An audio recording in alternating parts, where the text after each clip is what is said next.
দেখেন আমরা হচ্ছে এর আগের সময়গুলোতে যখন বাজেট পাস হওয়া দেখতাম, তখন দেখতাম হচ্ছে যে ফেসিবাদী সরকার হাসিনা তারা হচ্ছে তাদের রাজনীতি ঠিক করার জন্য যেগুলোতে বেশি বাজেট দেওয়া দরকার সেগুলোতে বাজেট বেশি দিত, কিন্তু যেগুলো হচ্ছে প্রয়োজনীয় দেশের স্বার্থে, বিশেষ করে শিক্ষার্থীদের ইস্যুর জন্য, সেগুলোতে আসলে ওরকম তুলনামূলক বাজেট আমরা দেখতাম না।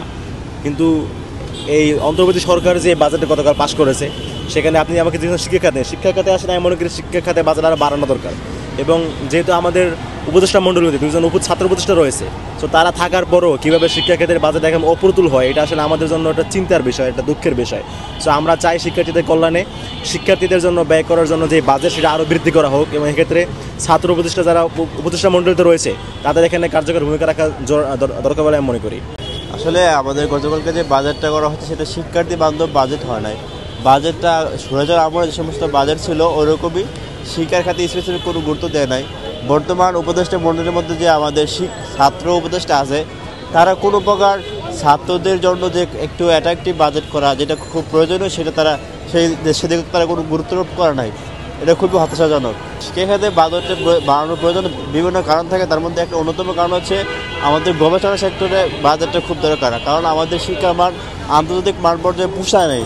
আমাদের যদি শিক্ষাটা যদি আন্তর্জাতিক মান পর্যায়ে পোষাইতে যায়, আমাদের এখানে গবেষণা বিভিন্ন খাত বৃদ্ধি করা দরকার। তো সেখানে খাত বৃদ্ধি করতে হলে অবশ্যই বাজেটটা বেশি লাগবে, কিন্তু বর্তমান আমাদের সরকার ব্যবস্থাপনায় সেটা করতে আমরা হতাশাজনক হয়েছে আর কি, সেটা আমাদের আশানুরূপ হয় নাই।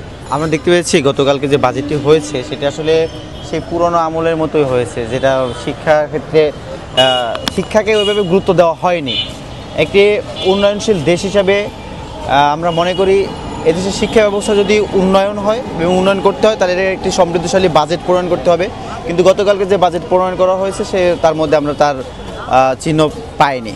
শিক্ষাক্ষেত্রে তেমন কোনো পার্থক্য দেখতে পেয়েছেন। আওয়ামী লীগ ফ্যাসিস্ট আওয়ামী লীগ শিক্ষাকে যেভাবে কনসিডার করেছে এরাও একইভাবে কনসিডার করেছে। আপনারা দেখতে পেয়েছেন ছাত্র উপদেষ্টা তারা যে জুলাই স্পিরিটকে ধারণ করে আসলে উপদেষ্টা হয়েছে, আমাদের শহীদদের রক্তের উপর দাঁড়িয়ে রয়েছে তাদের উপদেষ্টা হওয়ার পিছনের কাহিনী। কিন্তু তারা উপদেষ্টা হওয়ার পর তারা সেই স্পিরিটটা ধারণ করতে পারেননি, আমরা সেটা স্পষ্ট দেখতে পেয়েছি। যারই ফলশ্রুতিতে বাজেটের আমূল পরিবর্তন আসেনি। একটি অভ্যুত্থানের মাধ্যমে একটা দেশে পরিবর্তন এসেছে, কিন্তু সেই ক্ষেত্রে বাজেটের উপর একটা প্রভাব পড়ার দরকার ছিল, উচিত ছিল, কিন্তু সেটা আসলে হয়নি। দুর্নীতি করে তারা নিয়ে যেত এবং স্বল্প টাকা দিয়ে ওই কাজটা বাস্তবায়ন করতো। সে জায়গা থেকে বর্তমান সরকার দুর্নীতির উপর জিরো টলারেন্স তারা চালাচ্ছে। সে জায়গা থেকে যে বর্তমান যে বাজেটটা গ্রহণ করছে এবং যে টাকাটা কমিয়ে নিয়ে আসছে, এটার অযৌক্তিকতা নেই।